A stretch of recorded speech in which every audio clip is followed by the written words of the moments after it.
कि इस चंदौहा गांव के सभी सम्मानित लोग, आसपास के गांव से आए हुए बड़े बूढ़े बुजुर्गों, माताओं, बहनों, नौजवान साथियों, आप सबको सबसे पहले मेरा क्रांतिकारी जय भीम, जय मंडल, जय संविधान है, जय समाजवाद और इंकलाब जिंदाबाद।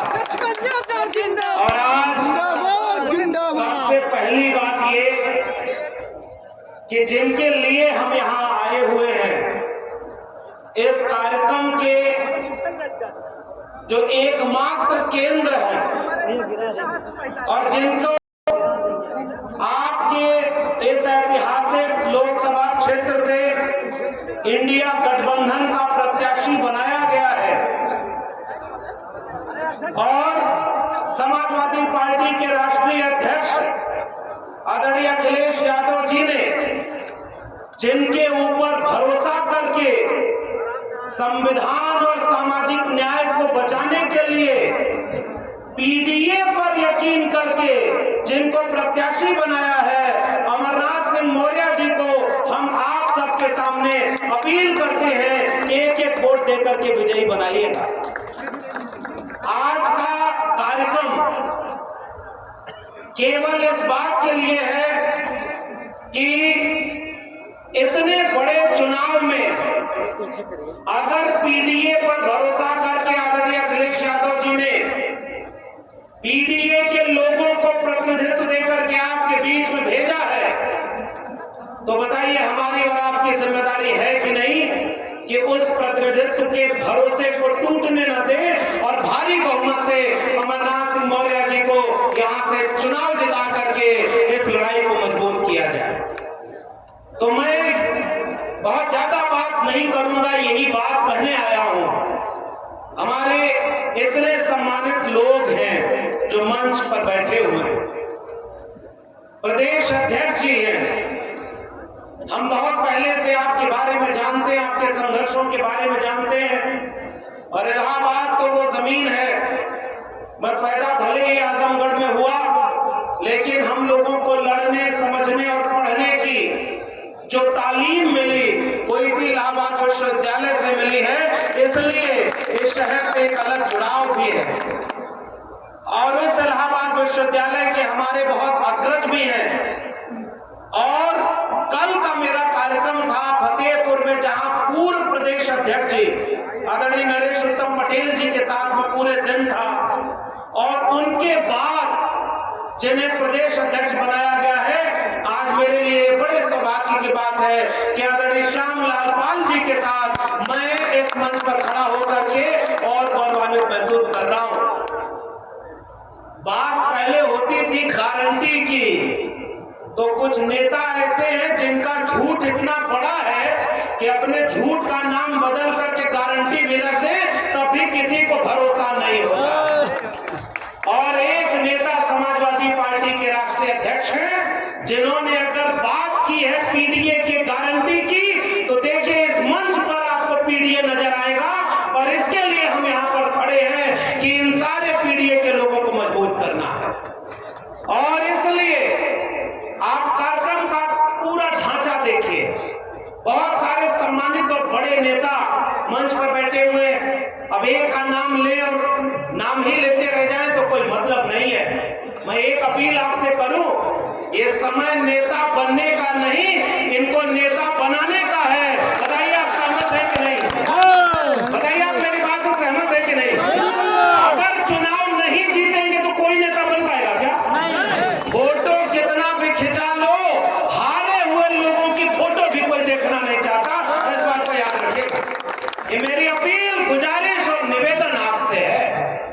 आज का मंच, आप कल्पना करिए कि हमारे पुराने मित्र हैं नवीन जी, 10 साल हो गया और इनसे हमारी मित्रता केवल इस बात से शुरू हुई थी कि जब नरेंद्र मोदी देश के प्रधानमंत्री बने तो उनके खिलाफ जो पहला आंदोलन सीसेट का था, उस आंदोलन में हम दोनों साथ वहां पर।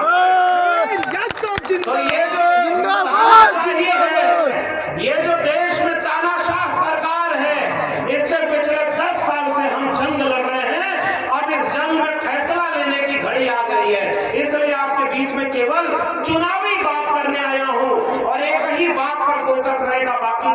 करते रहे। और ये मंच कितना बड़ा है, इस मंच को संभाला है नवीन जी और इनके लोहिया वाहिनी के साथियों ने।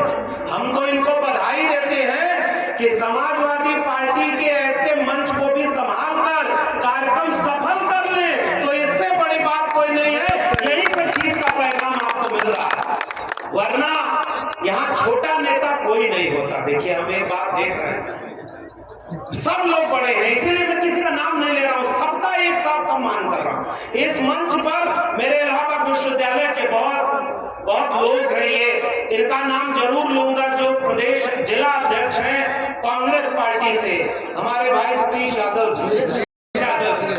हम जब इलाहाबाद विश्वविद्यालय में विद्यार्थी थे तो उस समय के छात्र नेता थे सुरेश जी, और उस जमाने में पीपी मंडल की लड़ाई, सामाजिक न्याय की लड़ाई, एक वो स्कूटर था, उस स्कूटर पर बैठ करके ये आप पूरा आंदोलन क्या करते थे बताइए सुरेश जी। हमारे आदिल भाई हैं, मैं इन लोगों का नाम क्यों ले रहा हूँ, क्योंकि ये लोग उस विश्वविद्यालय से जुड़े हुए हैं और आज इस विचारधारा से जुड़े हुए हैं, जो इस विचारधारा की लड़ाई आदरणीय अखिलेश यादव जी लड़ रहे हैं और राहुल गांधी जी भी लड़ रहे हैं। उस सामाजिक न्याय की लड़ाई को लड़ने की जरूरत है। जितने सम्मानित नेता मंच पर बैठे हैं और हमारे सामने देख रहे हैं इस इलाके की बहुत सम्मानित विधायिका जी, और देखिए भीड़ के बीच में वहां कुर्सी पर बैठे हुए, ये बात सीखने और अनुशासन की बात है। देखिए ये अनुशासन होता है और ये बराबरी है, ये समानता है कि मंच पर बैठने से कोई बड़ा छोटा नहीं, हमारी नजर में वो भी बड़ा है जो सबसे पीछे कुर्सी पर बैठा हुआ। और मैं इस समाज को, इसी बात को केवल आपके बीच में अपील करने आया हूं। जितने सम्मानित लोग हैं, जितने मंच पर बैठे हैं, वो सारे सम्मानित लोग हैं, लेकिन इतनी भीड़ में, इतनी बड़ी तादाद में दोपहर की गर्मी झेलते हुए जो सामने वहां जलती हुई कुर्सी पर बैठे हैं, मेरी नजर में उनका सम्मान ज्यादा है, जिनकी वजह से हम आज यहाँ इकट्ठे हुए हैं। तो यही तो समाजवाद की लड़ाई है।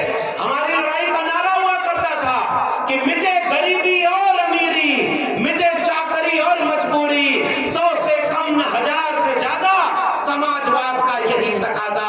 इसे बराबरी की लड़ाई लड़ने के लिए हम इस समाजवादी मोर्चे के साथ आए हैं। बहुत लंबी तकरीर करने की बजाय एक बात आपसे निवेदन करूं, जितने भी लोग हैं चुनाव लड़े होंगे या लड़वाए होंगे, एक बात जरा सोच कर देखिए, अगर 1 महीने चुनाव लड़ने का मौका मिले और एक प्रत्याशी जो, जिनके इलाके में कितने गांव आते हैं, पूरे लोकसभा क्षेत्र में कितने गांव आप बताइए, 2000 गांव है, और 2000 गांव अगर रोज 100 गांव भी घूमे तब भी 20 दिन से ज्यादा वक्त चाहिए कि इनको पूरा गांव घूमने, और एक एक मिनट इनका कीमती है। इस कार्यक्रम के लिए आदरणीय अमरनाथ सिंह मौर्य जी ने इतना समय दिया है, तो बताइए इस समय का हिसाब ये नहीं होगा कि एक एक वोट अब आपको उस गांव में जाके मांगना है जहां हमारे इंडिया गठबंधन के प्रत्याशी नहीं पहुंच पाए। बताइए मांगेंगे कि नहीं मांगेंगे? हर गांव में जाएंगे कि नहीं जाएंगे? अगर आप गांव गांव नहीं जाएंगे तो इस कार्यक्रम का कोई मतलब नहीं निकलेगा। और अगर इस कार्यक्रम में आए हुए बड़े बूढ़े बुजुर्ग, माताएं बहनें और खासकर ये नौजवान साथी यहां से निकल करके जब तक चुनाव का वोट डालने का दिन ना आ जाए, अगर एक भी आदमी चैन से बैठे तो इसका मतलब हम ईमानदारी से ये लड़ाई नहीं लड़ रहे हैं। ये बात मैं आपसे कहना चाहता हूं।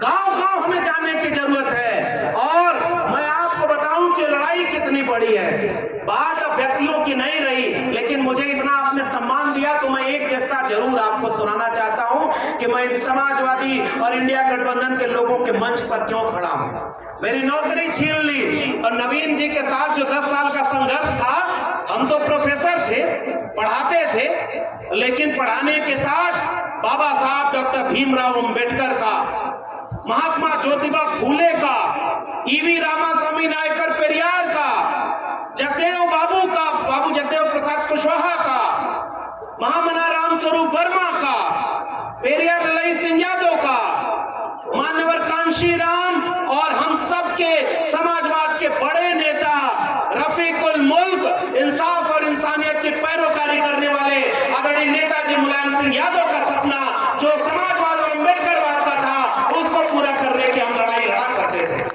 और ये फूलपुर विधानसभा है, लोकसभा है, और इस फूलपुर लोकसभा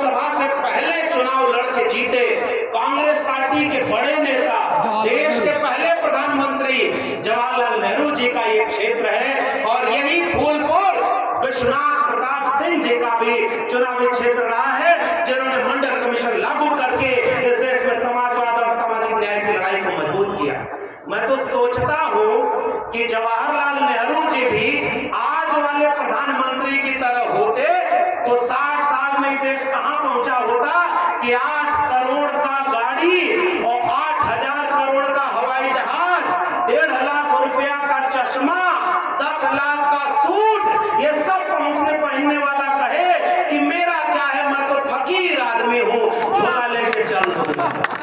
बताइए, इस देश में भाखड़ा नामदल बांध से लेकर के IIT IIM बनाने वाले नेता ये जवाहरलाल नेहरू जी थे और वो समाजवादी विचारों के नेता हुआ करते थे। और 2024 का चुनाव हो रहा है तो समाजवादी पार्टी और कांग्रेस पार्टी का गठबंधन हुआ है। इस गठबंधन के नेता यहाँ मंच पर बैठे हुए हैं। तो वो लड़ाई, आज की लड़ाई संविधान को बचाने की लड़ाई है। जिस संविधान को बाबा साहब डॉक्टर भीमराव अम्बेडकर ने अपना सब कुछ कुर्बान करके इस देश के लोगों को दिया था कि बहुत हुआ कि राजा रानी के पेट से पैदा होगा। भारत का संविधान लागू होने के बाद अब कोई राजा रानी के पेट से नहीं, जनता के वोट से पैदा होता है।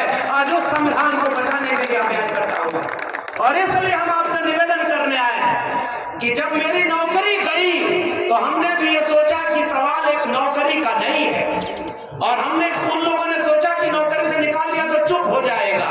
तो हमने भी तय किया कि जुल्म के साये में लब खोलेगा कौन, और हम भी चुप रहे तो फिर बोलेगा कौन। इसलिए जो हमारे पुरखों ने लड़ाई लड़ी, बाबा साहब डॉक्टर भीमराव अम्बेडकर के 4 बच्चे कुर्बान हो गए। बाबा साहब अपना निजी जीवन अच्छा नहीं जी पाए, लेकिन एक बार जब किसी ने कहा कि आप अपने बच्चों को कुर्बान करते जा रहे हैं, अपना ध्यान, परिवार का ध्यान नहीं रखते। बाबा साहब एक बार रात के आधी रात को पढ़ाई कर रहे थे, एक विदेशी पत्रकार आया और उसने कहा कि आप इतनी रात को सोए नहीं। तो बाबा साहब अम्बेडकर ने कहा कि मैं इसलिए जाग रहा हूं क्योंकि मेरा समाज सो रहा है। और इसलिए बाबा साहब अम्बेडकर ने एक बात कही थी, और मैं सामाजिक न्याय और समाजवाद की बात करने आया हूं कि बड़ी मुश्किल से एक कारवां यहां तक लाया हूं, इसे आगे ले जाना, और अगर आगे न ले जा पाओ तो इस कारवां को यही छोड़ देना, इसको पीछे मत जाने देना। बताओ, ये भाजपा और RSS के लोग ये बाबा साहब अम्बेडकर का कारवां पीछे ले जा रहे हैं कि नहीं ले जा रहे? बताइए आप जोर से, ये कारवां पीछे ले जा रहे हैं? संविधान पर खतरा मंडरा रहा है कि नहीं? क्या बाबा साहब के सपनों के भारत पर खतरा मंडरा रहा है कि नहीं? तो बताओ, हम बाबा साहब का सपनों का भारत बनाने के लिए एकजुट होकर लड़ेंगे कि नहीं? बताइए, संविधान बचाने के लिए हम एकजुट होंगे कि नहीं? इसलिए मैं आपके बीच में जब आया हूं, मेरी नौकरी गई तो एक निजी रिश्ता बन गया था आदरणीय अखिलेश यादव जी से। मैं उनके पास पहुंचा, उनके पास पहले से सूचना थी, और ये पहले मंच पर सार्वजनिक कर रहा हूं, उसकी वजह समझिएगा। उन्होंने मुझे देखते हुए कहा कि जाओ शेर, अब आजाद हो गया, अब जाओ ये सामाजिक न्याय और समाजवाद की लड़ाई को गांव-गांव पहुंचाने का वक्त है। अरे मैंने कहा, मेरी नौकरी चली गई है, मैं परेशान हूं। उन्होंने कहा कि अब तुम वो काम करो कि लाखों करोड़ों लोगों की नौकरी बचे और अग्निवीर जैसी नौकरी खत्म हो, इसकी अब लड़ाई लड़ने का वक्त आ गया है। और इसलिए उसी दिन उन्होंने कहा कि इस चुनाव में, संविधान बचाने के चुनाव में तुम क्या चुनोगे?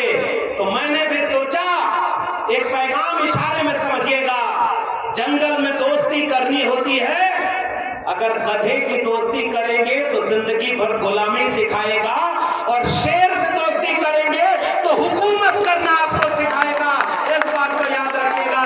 इसलिए कमजोर लोगों के साथ और सोहबत करने की क्या जरूरत? हमने इंडिया गठबंधन का साथ देना चुना, और जिस इंडिया गठबंधन ने वादा किया है कि अगर हमारी सरकार बनेगी तो किसानों का कर्जा माफ होगा, अगर इंडिया गठबंधन की सरकार बनेगी तो किसानों को MSP की गारंटी मिलेगी, अगर इंडिया गठबंधन की सरकार बनेगी तो